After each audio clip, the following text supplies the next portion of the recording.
In late 2025, Illinois found itself thrust into the national spotlight, becoming the epicenter of a heated debate that would ripple across the country. The state, already known for its complex political landscape, suddenly became ground zero for a fierce conversation about the boundaries of free speech, the role of law enforcement, and the ever-present influence of politics in American life. As the leaves turned in Springfield, tension simmered and then boiled over, drawing the attention of activists, lawmakers, and everyday citizens alike.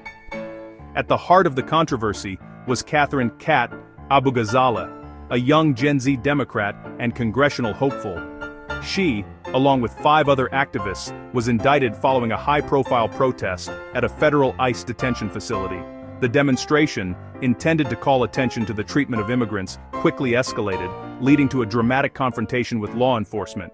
The charges against Abu-Ghazaleh and her fellow protesters sent shockwaves through political circles and ignited passionate responses from both supporters and critics. The federal indictment sparked a nationwide debate about the limits of protest and the true meaning of the First Amendment. News panels erupted in heated arguments, with some commentators defending the protesters' right to civil disobedience, while others insisted that laws must be upheld, even in the face of passionate dissent. The question of where protest ends and criminal conduct begins became a flashpoint, dividing communities and families. Supporters of Abu-Ghazaleh hailed her as a courageous activist, willing to risk her future to stand up for what she believes is right. They argue that the Justice Department's actions are politically motivated, targeting a rising progressive voice. On the other hand, critics maintain that no one is above the law, and that obstructing federal officers cannot be excused, regardless of the cause. The controversy quickly spilled onto social media, where hashtags trended and opinions clashed. Online, the debate raged. When does protest cross the line into a crime? Is civil disobedience a necessary tool for change, or a threat to public order? The digital battleground reflected the deep divisions running through the country. Abu-Ghazaleh herself has remained defiant, insisting that her actions were entirely peaceful and aimed at drawing attention to what she describes as inhumane immigration practices. She has become a symbol for a new generation of activists, determined to challenge the status quo and demand accountability from those in power. Yet, her critics point to the details outlined in the federal indictment, arguing that her conduct went beyond protected speech and entered the realm of physical interference with law enforcement. The legal battle ahead promises to test not only Abu-Ghazaleh's resolve, but also the nation's understanding of protest, power, and justice. Ultimately, this story is about far more than one candidate or one protest. It's a microcosm of America's most divisive issues, where the lines between activism and illegality, justice and politics, are constantly being redrawn. The controversy began in September 2025, outside a U.S. Immigration and Customs Enforcement Center in Broadview, Illinois. Protesters, including Abu-Ghazaleh, gathered to oppose deportations, chanting and holding signs. According to the indictment, the protest escalated when demonstrators blocked a federal agent's vehicle, forming a human barrier and forcing it to crawl forward. The government claims this act of physical obstruction is the crux of the case. Protesters argue it was non-violent civil disobedience, a desperate attempt to protect their community. Law enforcement, however, saw it as illegal interference with federal duties. Federal law prohibits impeding officers, and prosecutors say the protesters crossed that line. The debate centers on whether this was protected protest or a criminal act. After the indictment, Abu-Ghazaleh quickly reframed the charges as a political attack, asserting that the legal actions against her were not just about her individual actions, but a broader attempt to stifle political opposition. She released a video on X, calling the prosecution an attempt to silence dissent and criminalize protest. In her video, she passionately argued that the charges were a direct assault on free speech and the right to protest, fundamental pillars of a democratic society.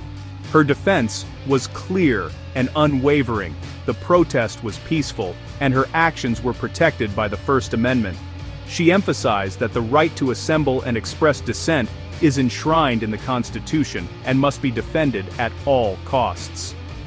Abu-Ghazaleh's campaign claims the indictment is meant to intimidate critics of the Trump administration's immigration policies. They argue that targeting her is a tactic to discourage others from speaking out against controversial policies. She argues that if protesting can lead to federal charges, democracy itself is at risk. The chilling effect on free speech and activism could be profound, deterring citizens from exercising their rights out of fear of legal repercussions. Her strategy is to shift focus from the alleged obstruction to the broader threat to civil liberties. By highlighting the potential dangers to free speech, she aims to rally support from civil rights organizations and the general public. By casting herself as a victim of political persecution, she energizes her base and draws national attention. This narrative not only strengthens her position, but also brings the issue of free speech to the forefront of national discourse. For Abu Ghazaleh, this is about defending the right of every American to challenge their government. She believes that protecting these rights is essential for the health and future of democracy, ensuring that every voice can be heard without fear of retribution. Conservative critics have been quick to dismiss Abu Ghazaleh's free speech defense, arguing that the real issue at hand is not about her political beliefs or the content of her speech, but rather about her alleged illegal actions during the protest. They maintain that the case is fundamentally about upholding the law, not silencing dissenting voices or targeting someone for their ideology.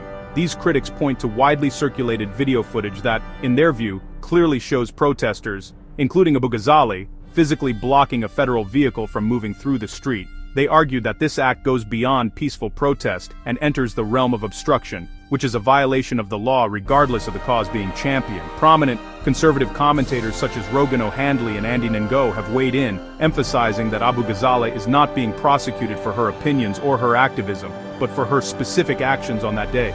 They stress that consequences are a result of what she did, not what she believes. According to these voices, there is a crucial distinction between expressing dissent through speech and physically interfering with law enforcement operations. Once the protest escalated to the point of blocking vehicles and clashing with police, they argue, it crossed a legal line and lost the protection typically afforded by the First Amendment. Critics further underscore that the law must apply equally to everyone, regardless of their political status or the popularity of their cause. They insist that allowing exceptions would undermine the very foundation of the justice system.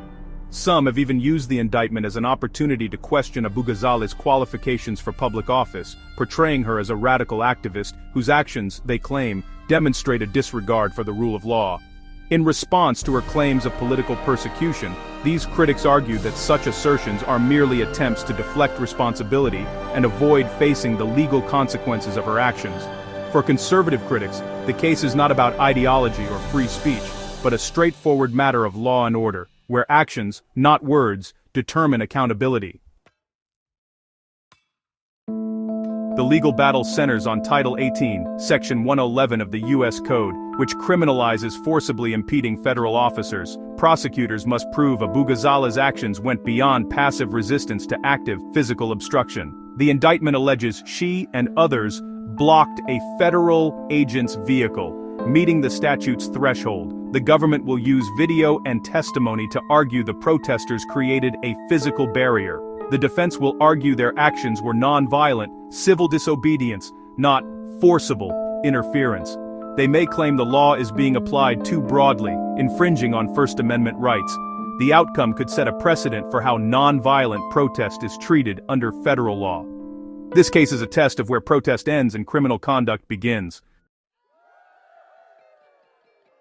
While conservatives condemned Abu Ghazaleh, her Democratic primary rivals quickly defended her. Evanston Mayor Daniel Biss and State Senator Laura Fine blamed the Trump administration and ICE, not Abu Ghazaleh. They framed the indictment as political targeting meant to silence dissent.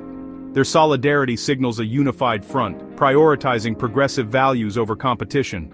In a deep blue district, defending protest rights is both principled and politically savvy. Their support bolsters Abu Ghazaleh's claim of political motivation behind the charges. The narrative shifts from one candidate's actions to a broader fight over democracy and dissent. Democratic unity reframes the indictment as an attack on fundamental rights. Catherine Kat Abu Ghazaleh is a Gen Z progressive activist running for Congress in Illinois' 9th District. She rose to prominence at Media Matters, critiquing conservative media and building a strong online following. Her background draws comparisons to Alexandria Ocasio-Cortez, working-class roots, social media savvy, and a bold progressive platform. Abu Ghazaleh champions immigration reform, climate action, and economic justice. Critics highlight her ties to left-leaning media and personal connections, painting her as part of a liberal elite. Supporters see her as a grassroots fighter challenging the status quo. Her campaign is a test of whether online activism can translate into electoral success. The indictment has thrust her into the national spotlight, making her a symbol in the debate over protest and political prosecution. Illinois' 9th District is one of the most reliably Democratic in the country, covering affluent suburbs and parts of Chicago. With longtime Reppers John Schakowsky retiring, the Democratic primary is the real contest. Candidates compete for the support of progressive, activist voters. In this environment, defending protest rights and criticizing ICE are political assets. Abu Ghazaleh's indictment may boost her with the progressive base, but could worry moderates. Her challenge: convince voters her legal troubles are a badge of honor, not a liability. The primary will test whether voters see her as a courageous champion or a risky choice. The outcome could reshape the district's political identity. The indictment of Abu Ghazaleh spotlights a core American conflict: the right to protest versus the need for law and order. Supporters see her as a victim of political persecution, arguing her actions were protected dissent. They warn that criminalizing protest threatens democracy itself. Critics insist the law draws a clear line. Speech is protected, but physical obstruction is not. For them, upholding the rule of law is essential, regardless of political motives. The case forces a reckoning. Where does protest end and crime begin? Its outcome will shape the future of activism, law enforcement, and free expression in America. The nation watches as the line between dissent and disorder is redrawn.